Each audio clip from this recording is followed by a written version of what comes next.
expropiados por la reforma agraria. Muy buenos días. Buenos días a usted, señor Lucar, a todos los radioescuchas de Radio Exitosa. La discusión, justo, mire, hemos estado hablando de lo que fue el papel del gobierno de Velasco Alvarado, que es una discusión pendiente, creo, todavía en el Perú, sobre todo con algunas personas, en particular con Antabro Humala y sus seguidores. Pero ocurrió una reforma agraria que yo creo que era necesaria. La discusión es cómo se hizo y si se cumplieron los compromisos que se adquirieron al hacer esta reforma agraria. Y uno de los compromisos era pagar los bonos que se emitieron a los antiguos propietarios, ¿no es cierto?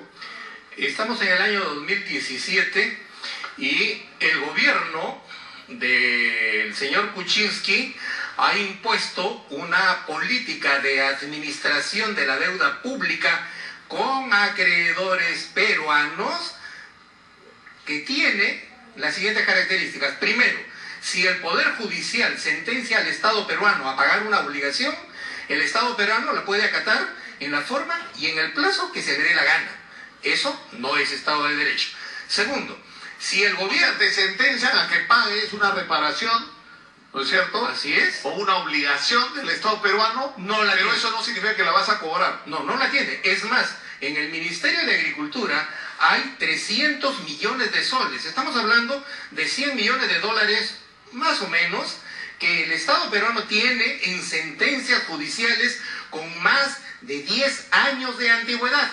No las acata, no las paga, no las amortiza, simplemente ni siquiera las presupuesta. En el presupuesto aprobado por el gobierno del señor Kuczynski no hay un centavo para acatar este tipo de sentencias. Y ese es un Estado de Derecho de mentira, porque el Poder Judicial puede impartir las sentencias que se le O sea, dan. no está en discusión la legitimidad del reclamo de los tenedores de los bonos de la deuda agraria. Para nada. ¿No? Eso ya está fuera de discusión. Eso es una deuda que existe, esa es una deuda que se tiene que pagar, es una deuda que está cuantificada. El problema es que pese a todo eso no se paga. No se paga porque el Estado peruano, los burócratas del Ministerio de Economía y Finanzas han montado un sistema para simular que no van a pagar la deuda, para que los acreedores vendan la deuda a los especuladores financieros y, por supuesto, no le quepa la menor duda, a los especuladores financieros sí, le van a pagar el 100% más intereses, más penalidades, que es el negocio que los burócratas del Ministerio de Economía han hecho. Ajustas a los tenedores directos de los bonos de la reforma agraria. Así es. Para que de la desesperación vendan, digamos, si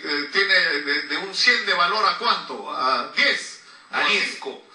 A 10 de su valor. Viene un banco o una financiera y dice, te compro tu bono de la reforma. Viene un testaferro de los burócratas peruanos. Eso de que viene un banco, una agente internacional, les cuento. Son los burócratas peruanos que utilizan la plata que se han robado durante todos estos gobiernos, ahora nos consta, y se van al extranjero, contratan a alguien y le dicen, anda, compra bonos de la deuda agraria, porque es una magnífica forma de esconder el dinero mal habido. Compras esos bonos y vienes con los bonos y a ti sí te pagan, porque tú tienes resortes. En el Perú, la historia lo dice, al acreedor extranjero, el burócrata peruano le paga puntual, con intereses, con penalidades. De eso se trata el negocio.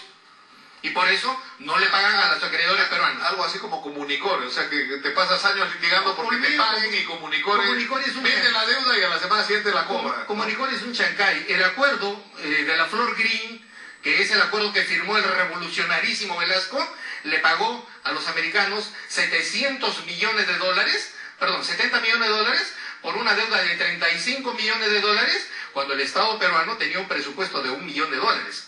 Velasco, el revolucionario, pagó 70 veces el presupuesto de la República con una propina, 35 millones de dólares, que fue el cheque que le llevó de la Flor a Green en México, el resto se lo quedaron acá. Así se pagan las deudas del Perú a los extranjeros, de rodillas. A los peruanos, no, pues a los peruanos dicen que hay que tener previsión presupuestal, y la previsión presupuestal no la aplican antes de contraer la obligación. La previsión presupuestal la aplican después que la obligación está contraída y dicen, no tengo plata para pagarte, no tengo los papeles en donde consta que te debo. Y además, ¿sabes qué? La inflación, en tu caso, no fue como se registra en el INEI. La inflación, según yo, en realidad no existió inflación, porque eso es lo que ha sostenido el ministro Castilla, ¿no?, que fue el empleado predilecto del señor Humala, y ahora Bueno, el señor Torne y el señor Zavala ya ha sido ministro y en su oportunidad también dijo que los papeles de la deuda no existen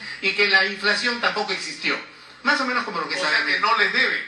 Pero Así es. eso ya no lo puedes negar si tienes sentencias en todos los niveles, ¿no?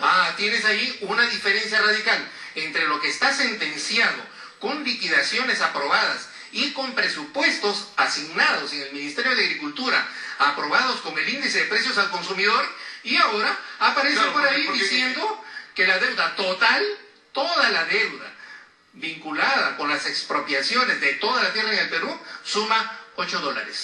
$8. $8 es lo que el gobierno actual dice que le debe a todos los expropiados del Perú. Esa es la magnitud del negocio, porque de lo que se trata es, claro, si me dicen que debo $8 y viene un extranjero y me ofrece 15, se lo vendo a 15 y ese lo va a vender al Estado, lo va a negociar con el Estado peruano, no te quepa la menor duda. Pero ¿qué pasó con esa discusión que en determinados momentos se planteó, no solo con los bonos de reforma agraria, sino que incluso con los bonos de la deuda externa en determinado momento?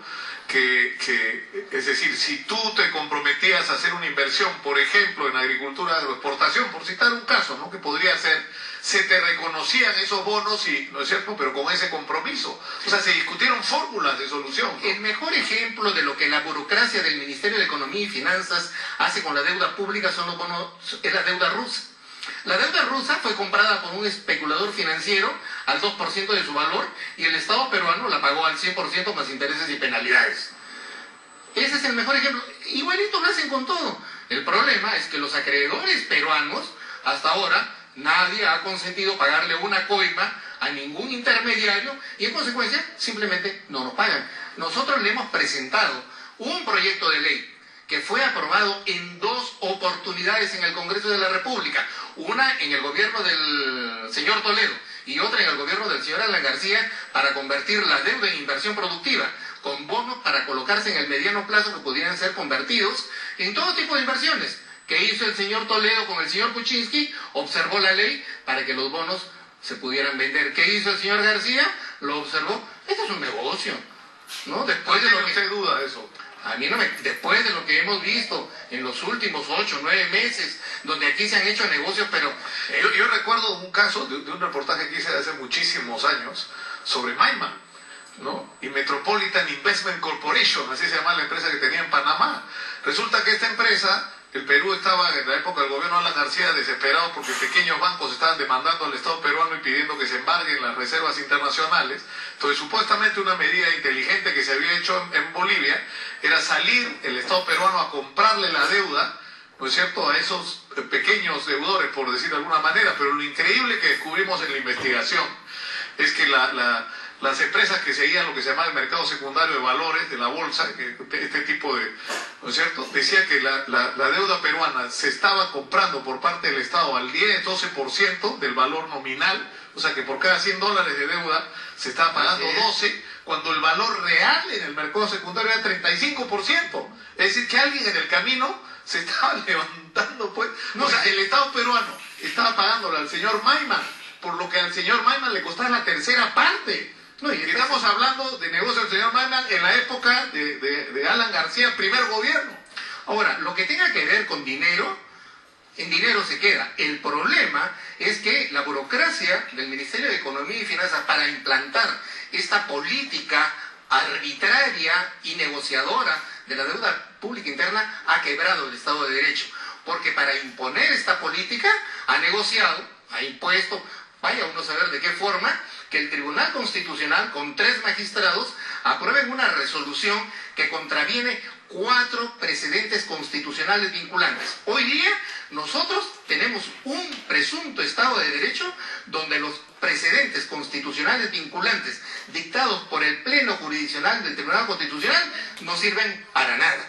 Y eso es prevaricato. Y sin embargo, nosotros aquí hablamos del Estado de Derecho, hablamos de equidad, hablamos de moralidad y pretendemos ingresar a la OCDE, cuando no hay ningún país de la OCDE que consienta que el derecho de las obligaciones sea tratado de una manera tan arbitraria, ¿no? Yo le agradezco mucho al señor Alfonso Chunga, asesor de la Asociación de Agricultores Expropiados por la Reforma Agraria, que están tratando de cobrar. Increíble, ¿no? Es las cosas que pasan con el Estado peruano. Es lo mismo que le pasa, vamos a entrevistar a unos jubilados que le ganan el juicio al Estado peruano, se reconoce que le debe y ahora tienen que hacer otro juicio para que se ejecute la sentencia. O sea, ¿y saben lo que están haciendo? Francamente me parece criminal. Están esperando que los viejitos se mueran para no tener que pagarles. Eso es criminal. Señor Lucas, muchísimas gracias por la oportunidad, pero nosotros puede ser que estemos tratando de cobrar, pero en realidad lo que estamos tratando es de restablecer el Estado de Derecho para que la Constitución sea válida para todos, no solo para hacer los grandes negociados que se han hecho en los últimos 5 gobiernos, ¿no? Muchas gracias al señor Alfonso Chunga por estar acá. Yo los voy a dejar, yo me voy hasta mañana. Viene el señor Manuel Rosas, que va a traer la información de último minuto sobre Patricia Donaire, la congresista que, por lo que entiendo, lo más probable es que ya la sacaron de Fuerza Popular. Pero ella misma es la que va a decir qué pasó y qué está pasando con su situación. Conmigo será hasta el día de mañana. Y a ver, Antauro Humala, te reto a una discusión sobre Velasco Alvarado y su papel en la historia del Perú. Conmigo será hasta mañana. Muy buenas tardes.